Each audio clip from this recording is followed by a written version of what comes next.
And as far as Mario Barrios, if you didn't know who he was, now you definitely do. His stock went up last night, and I don't care if he lost.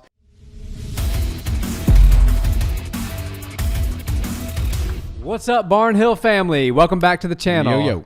So, Nick, it was a successful move up to 140 for Gervonta Tank Davis last night. He proved to us that that magical power at 130 and 135 does translate when you get to a guy that's almost 6 feet tall in Mario Barrios. And that was a tough fight. Listen, Mario Barrios, he embodied the fight name, El Azteca. He is an Aztec warrior. He's got a hell of a chin on him, but so does Gervonta. I mean, Gervonta ate some big shots last night and showed a lot of heart himself. That was an awesome fight. I think boxing needs to realize just how good of fights and good a product you can have when you have two guys in there that are equal skills. You know, somebody, is daring to be great by moving up a couple weight classes. And, you know, we don't have a clear B side and a clear A side, but when you get the odds pretty close and you get, you know, two guys that are very evenly skilled, even records, all that stuff. Same age. Yeah, you get an amazing fight. And everybody, you saw, I think it was round 8 or so, round 7, everybody's up on their feet, and then they stayed up on their feet for the duration of the fight. Yeah. I was really impressed with how Tank was able to deal with adversity, because we hadn't seen him deal with too much as of yet, because he's kind of been beating up people that weren't even in his same realm. Yeah. And as far as Mario Barrios, if you didn't know who he was, now you definitely do. His stock went up last night, and I don't care if he lost. I think that was the biggest fight in his career, and even though he didn't get the W, he got the L. It was the most important, biggest, best fight of his career, because that was really, really awesome. And he had Tank hurt several times in that fight. Yeah, and he earned a lot of fans last night. And even with the loss, I think and this is what I love, and we talked about this leading up to these fights happening, is the magic that's happening at 135 and 140 right now. What you're seeing is a lot of really good young kids. You know, both of these gentlemen last night were 26 years old, both world champions. You've got Ryan Garcia in the mix. You've got Teofimo, very young guy in the mix. Lomachenko, not so much a young guy anymore, but proved that he's still pretty damn good last night as well. Yeah. Devin Haney's there, and all of these guys are saying, hey, let's fight each other, and I am all for it. And Mario Barrios is a perfect example of why this loss is not going to just send him to the boxing abyss, so to speak. I will watch every fight Mario Barrios is in from now on. I love the fighting style.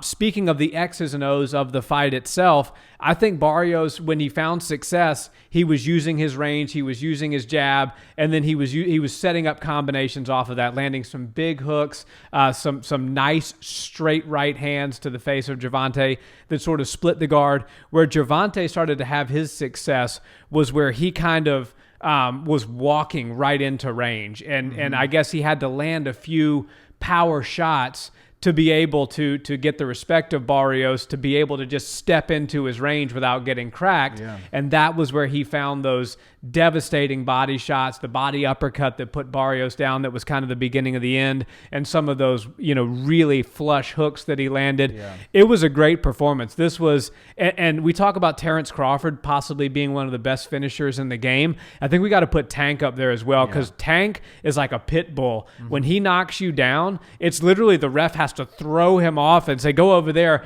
And then as soon as the count's done and Barrios is like, okay, I'm good to go again, Tank is like, he's like the referee's shadow. He's like right behind him, like on the leash, just like ready to be let go so he can attack, so to speak. So, I mean, he's a great finisher. When he smells blood in the water, he uses that power. And I was so entertaining. And I think there's a lot of really fun fights that can be made for Tank now. Yeah, for sure. Tank, one of the best finishers. When he starts running at you, it's a really scary thing. You know, Barrios showed a lot of heart and a lot of skill, even though he was rocked, to stay composed, move around, circle around the ring, close up the distance when he needed to, stay safe, bounce off the ropes, slipped a couple of times. It looked really good when you could tell he was not all the way there and needing to rest. That was pure heart by Barrios. Yeah.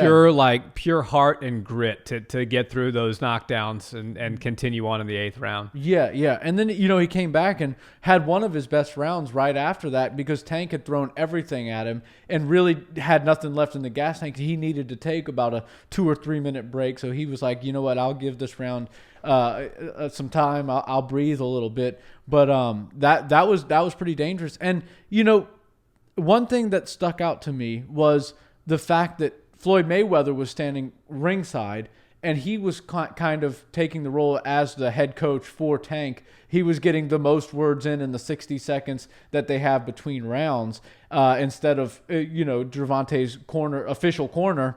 And what he was saying to Tank was, on the unofficial scorecards, you're down right now, which really fired up Tank. And that can do two things. It can demoralize you and bring you down, or it can fire you up and make you angry. And it made Tank angry. It fired him up, and then he went to go look for the knockout. And I think that's what made his crazy power come out later in that fight. I think in the early rounds, when personally, in my opinion, Barrios was winning a lot of those early rounds. Yeah. According to the three judges ringside, he had lost almost all of them, and that's just nonsense. It's just that you can't have a night like that without a bit of a bad apple in the bunch, so to speak. It's the judging is just terrible. But you see Floyd Mayweather's coming up to Gervonta, say, "I'm going to be honest with you. You're down on the unofficial scorecards, and probably in the eye of the viewer." And Tank had to agree with that because he came out differently after he heard that. And I think that he was a little bit not gun shy, but he was a little bit timid to throw his full-blown power in the early rounds because he didn't want to get caught overextended and then get hit by a guy who's significantly bigger than him and then have him rocked. So once he realized he was down, he needed to get that finish. He just went to Tank of old. He went to that crazy, the uppercuts that look like they're going to knock the lights out of the ceiling, the hooks that look like they're going to, hit somebody in the front row.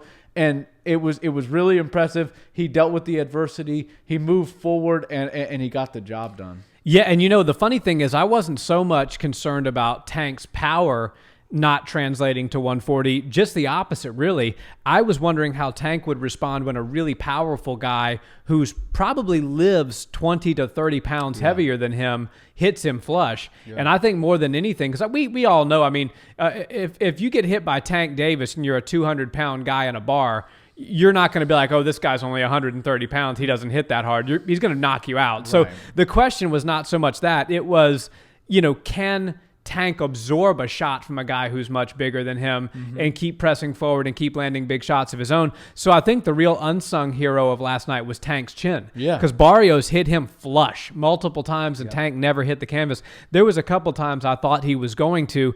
But again, just to circle back quickly to the judging, nobody in that arena last night, including Tank Davis, thought that he was up by 6 rounds when that fight got stopped. Yeah. So, it's almost one of those things that we always have to circle back to this. We have to address the judging because Tank won that fight on his own. He was going to win that fight on his own. Don't make it look like you're giving him an unfair advantage, which is exactly what calling that fight 6 rounds up for Tank does in the eyes of the fan. It's bad. It's a bad look. And, it's the one cloud hanging over a beautiful blue sky of boxing. Yeah, and it muddies up the history of boxing. If you are looking 10 years from now at fights you'd like to look at and you were able to see the scorecard and see that Tank Davis, let's just say they win all 12, or even if they didn't and it ended the way it did, and you're looking and you go, oh well, it says Tank won 8 out of the 9 rounds and in all 3 judges' scores, and then he finished the guy. So it probably wasn't a competitive match. It probably isn't worth my time to go back and rewatch. And you'd be missing out on an amazing fight because it was so great. It was so close. It was back and forth. Tank was taking some really good shots, and he was also landing some really good shots. And I just feel like it's frustrating when you see that because boxing, if they're going to continue to do that, just don't show us what the cards were up to that time. Don't give us an unofficial, and throw them away. No, the unofficial's okay. I don't mind the unofficial by the analyst or the commentator, but those 3 judges ringside, if a fight gets finished and doesn't go to them, they should rip those things up. Save yourself the embarrassment. Right, because it's basically cheating. Yeah. And Barrios deserves to have his stock go up. He should rise as a star even in defeat. But when you have somebody go, oh, well, he didn't win any rounds, according to the judges, it was kind of a one-sided beating, That's just factually incorrect. That's not what anybody saw last night, including Tank. Right. And Floyd, there was real concern in Floyd's eyes and in Right. his voice when he was telling Tank that. And as you pointed out, Tank believed it because he went out there and finished the job. Yeah. It just, like I said, Tank was going to win that fight on his own volition. Yeah. Tank is the kind of guy that doesn't need help from the judges to win fights. And so when you start to do stuff like that, it starts to bring back that kind of bad feeling you have with some of these scores and some of these rob jobs that you see in boxing. I thought I think even if it did go all 12 rounds, that Tank probably would have won those 2 knockdowns in the 8th. And then again, what was it, the 11th round where he finished the fight? Yeah. I think that would have been enough to get him to win, but the scorecards should have been very close. Tank by 6 rounds did not happen. And nobody saw that except for the 3 judges that clearly don't know what they're looking at. Yeah, and you know what I will say is consistently the unofficial scorecard is always closer to what I think as a viewer than what the 3 judges think. 100%. You watch it and they're like, going into this one, it's 94-94, and I'm like, you know what? I can see that. I think Tank is up. I think he's done more damage in the rounds, and he's won more significantly. But Barrios is definitely still a dog in this fight. He's still, for sure in this thing. He could win. He could probably knock Tank out. So I don't understand why they feel like they need to assist these guys. Gervonta Davis is well on his way to becoming a boxing legend, and he doesn't need the help from the commission or the judges or anybody to win a fight. I think everybody realizes just how special of a talent he is, and the people like him that are A-side fighters that, may come in with the promoter, may come in with, they've got their name on the everything in the arena. But just if you're gonna fix the stuff, just don't tell us about it. Don't show us the official scorecards if the fight gets finished. Just forget about adding that onto the TV or show screen. them after every round. Yeah, I think for accountability purposes that we've talked about that in MMA becoming a thing where the judges have to reveal each round what they scored the card, and if you start to see the first 5 rounds that we thought went Barrios' way, or at least a majority of those all got scored for Tank,